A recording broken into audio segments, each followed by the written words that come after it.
Welcome back everyone. Welcome to civil services study practice set number 98 पर आ जाइए UPPSC PCS के लिए। और हिस्ट्री इसमें हम कवर कर रहे हैं।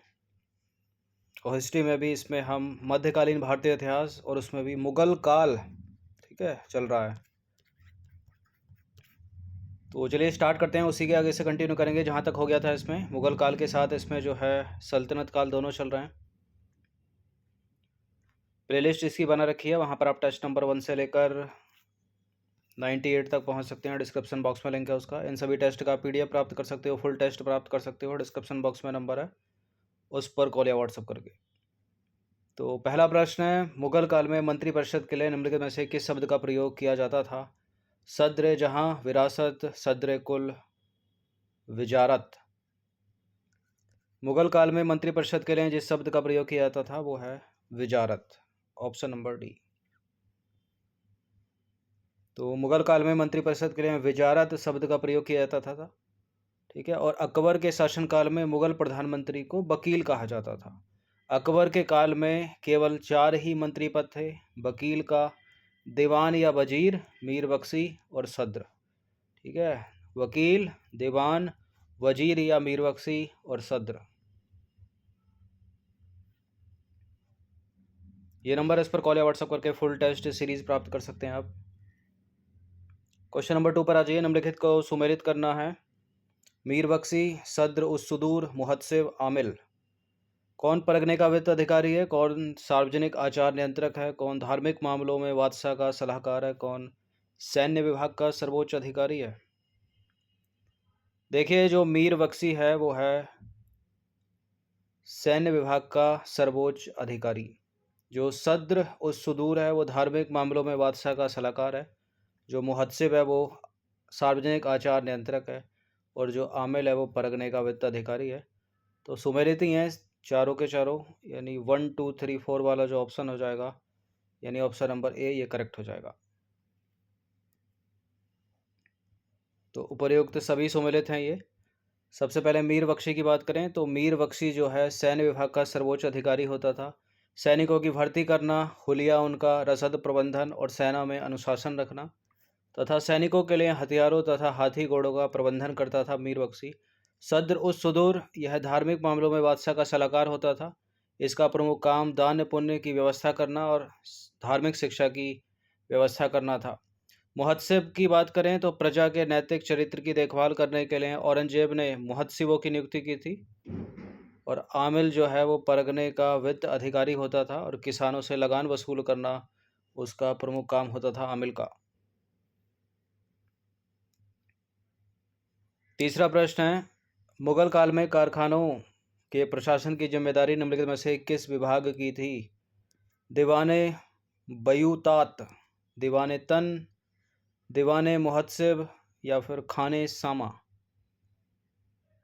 मुगल काल में कारखानों के प्रशासन की जिम्मेदारी जिस विभाग की थी उसका नाम है दीवाने वयूतात। Option number A. देखिए, मुगल काल में कारखानों पर सरकारी अधिकारी निगरानी रखता था और इसके प्रशासन के लिए जो है दीवाने वयूतात नामक एक विभाग स्थापित किया गया था। और इसका प्रमुख होता था दीवान ए वतूतात, ठीक है। दीवाने वयूतात विभाग हो गया और प्रमुख हो गया उसका दीवान ए वयूतात।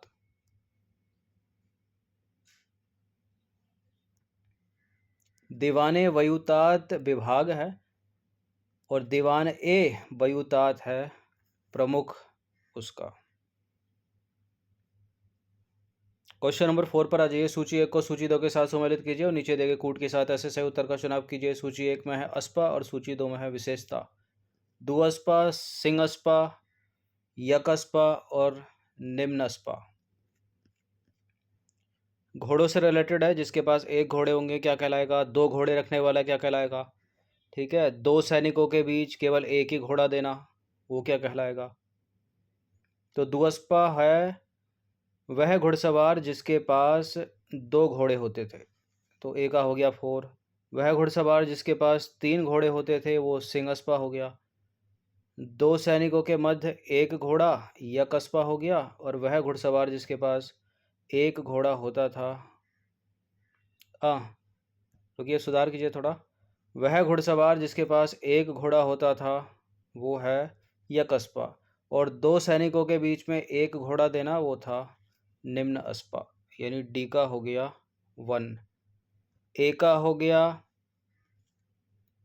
4 और सी का हो गया, बी का हो गया 3। ए का हो गया 4, बी का हो गया 3, 4 3 का विकल्प एक में ही है तो सी हो जाएगा इसका आंसर। सी का 2 हो गया, डी का 1। तो दुअस्पा हो गया वह घुड़सवार जिसके पास 2 घोड़े होते थे। सिंहस्पा हो गया वह घुड़सवार जिसके पास 3 घोड़े होते थे।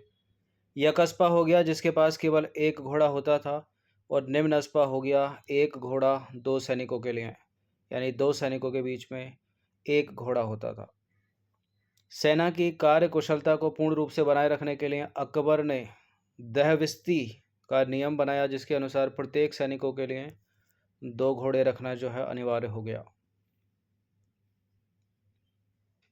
क्वेश्चन नंबर 5 है, मनसबदारी व्यवस्था के संदर्भ में निम्नलिखित कथनों पर विचार कीजिए।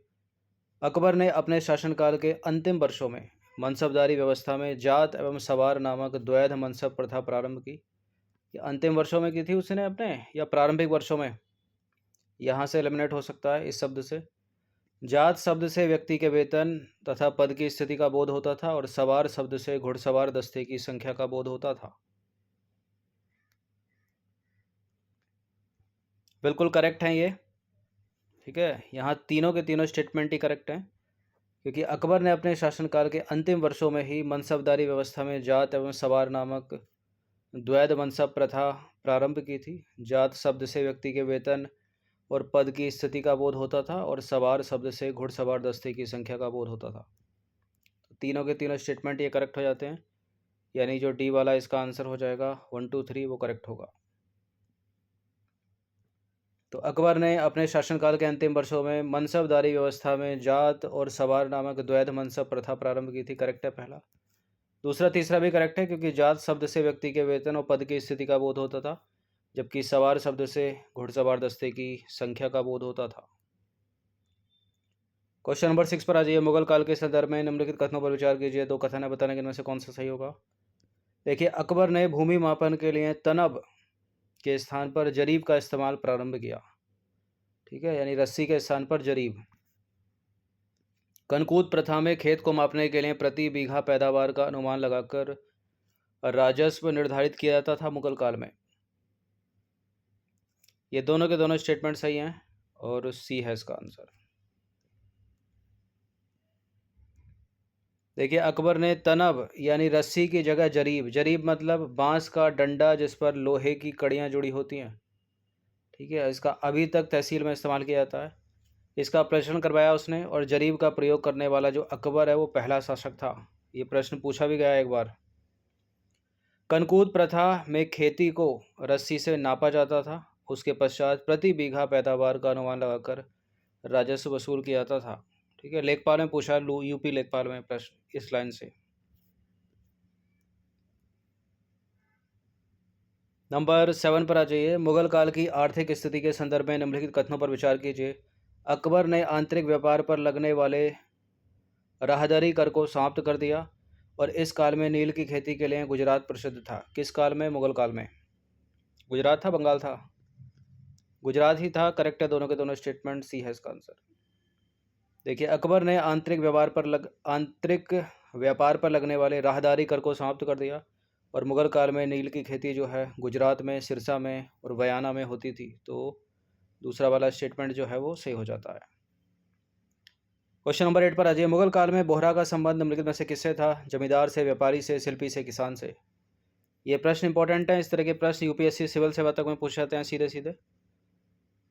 मुगल काल में बोहरा का संबंध है व्यापारी से। ठीक है, मुस्लिम व्यापारी। तो मुगल काल में बोहरा का संबंध मुख्यतः समुद्री व्यापार में लगे मुस्लिम व्यापारियों से था। तो बी करेक्ट है इसका आंसर।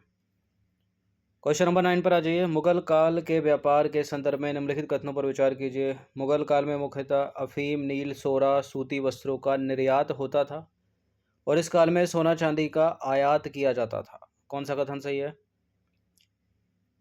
देखिए, निर्यात और आयात हाईलाइट है।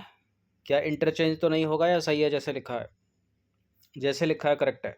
ठीक है। सोना चांदी का आयात होता था बहुत अधिक मात्रा में। अफीम, नील, सोरा और सूती वस्त्रों का निर्यात होता था। तो दोनों के दोनों करेक्ट हैं, सी है इसका आंसर। देखिए, मुगल काल में निर्यात की वस्तु कौन कौन सी? अफीम, नील, सोरा और सूती वस्त्र थे, जबकि सोना, चांदी और घोड़े का आयात किया जाता था। इस काल में सोने और चांदी का आयात इतना बढ़ गया था कि वर्नियर ने लिखा है कि विश्व के प्रत्येक भाग में चक्कर लगाने के बाद सोना चांदी अंत में भारत की दलदल में दफन हो जाते हैं। ठीक है। और इसके बाद का समय आते आते जब अंग्रेज आए तो उस समय भारत को सोने की चिड़िया कहा जाता था। ठीक है, वो सत्य बात है।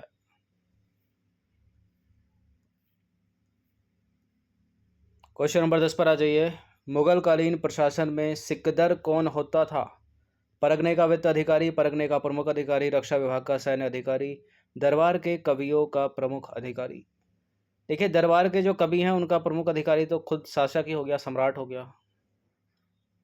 और परगने का वित्त अधिकारी ऊपर देख ही लिया आपने, आमिल होता था। और परगने का प्रमुख अधिकारी होता था सिकदर। तो बी है इसका आंसर। देखिए, सिकदर जो है परगने का प्रमुख अधिकारी होता था। उसका मुख्य कार्य परगने में शांति व्यवस्था स्थापित करना और राजस्व वसूल करने में आमिल की मदद करना था। आमिल जो आपने ऊपर देखा एक ऑप्शन में था, आमिल। आमिल कौन था? आमिल जो है परगने का वित्त अधिकारी होता था और किसानों से लगान वसूल करना आमिल का प्रमुख काम होता था। तो 10 प्रश्न थे इम्पोर्टेंट। ठीक है, इनकी प्रैक्टिस कर लीजिएगा। केवल एक ही टेस्ट वीडियो और आना है, फिर पूरा मुगल काल कंप्लीट हो जाएगा। और इसको प्रैक्टिस कर लीजिए। मुगल काल से संबंधित जितने भी प्रश्न बनते हैं इसमें बन जाएंगे। ठीक है, अगेन सभी टेस्ट का PDF प्राप्त कर सकते हो। वो नंबर जो दिया है उस पर कॉल या व्हाट्सअप करके हर दिन प्रैक्टिस करते रहिएगा। धन्यवाद।